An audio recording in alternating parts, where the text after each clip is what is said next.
Israel ने Syria की राजधानी दमिश्क में ईरानी दूतावास पर एक बड़ी एयर स्ट्राइक की थी, जिसमें ईरान के वरिष्ठ कमांडर ब्रिगेडियर जनरल मोहम्मद रेजा जाहेदी समेत ईरान के 7 बड़े सैन्य अधिकारियों की मौत हो गई थी। और इस हमले के बाद से ही ईरान बौखलाया हुआ था।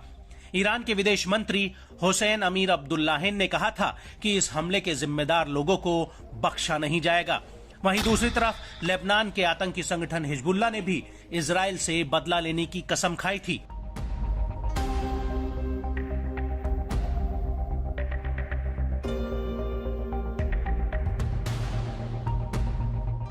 और अब इसी कड़ी में इजराइल पर लेबनान के हिजबुल्लाह और इराक और सीरिया के प्रतिरोधी समूहों ने ताबड़तोड़ हमले शुरू कर दिए हैं।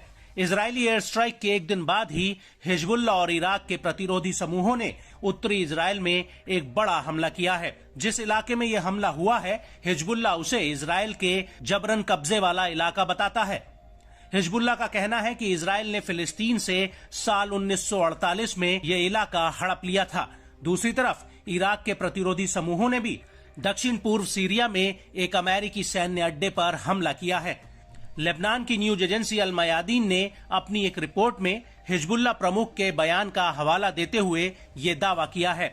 हिजबुल्लाह ने दावा किया कि उसने इजराइल की नई नवेली लिमान बटालियन के ऊपर गोला बारूद से हमला किया है। यह हमला उत्तरी इजराइल में किया गया है।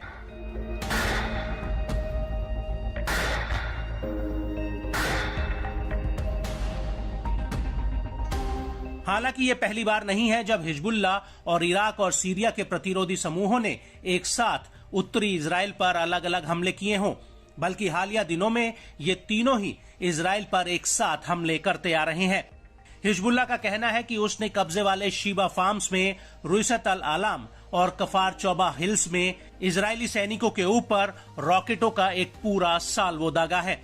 इसके अलावा बगदादी सैन्य चौकी पर भी इजरायली सेना की एक टेक्निकल टीम पर भी हमला हुआ है, जो जासूसी उपकरणों की जांच में लगी हुई थी। हिजबुल्लाह शीबा फार्म्स के इन इलाकों को अपना बताता है।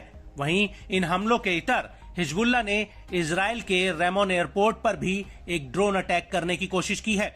हालांकि टाइम्स ऑफ इजराइल का कहना है कि एक अज्ञात ड्रोन इस एयरपोर्ट के करीब जॉर्डन की सीमा में अपने आप फट गया।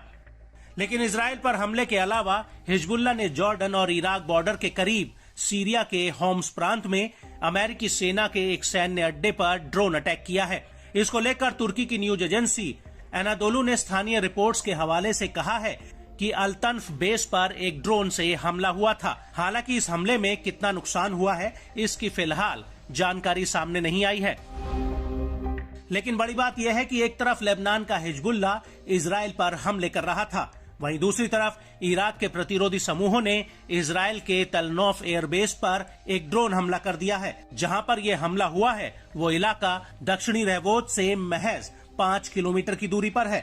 लेकिन बड़ा सवाल ये है कि इन हमलों की वजह से क्या इजराइल एक नए युद्ध की तरफ बढ़ रहा है, जिसमें एक तरफ इजराइल खड़ा है तो वहीं दूसरी तरफ हिजबुल्लाह, हमास, इराक और सीरिया के प्रतिरोधी समूह और यमन का हूती। और अगर ऐसा होता है तो मिडिल ईस्ट में एक बड़ा युद्ध सुलग सकता है, जिससे पूरी दुनिया अछूती नहीं रहेगी।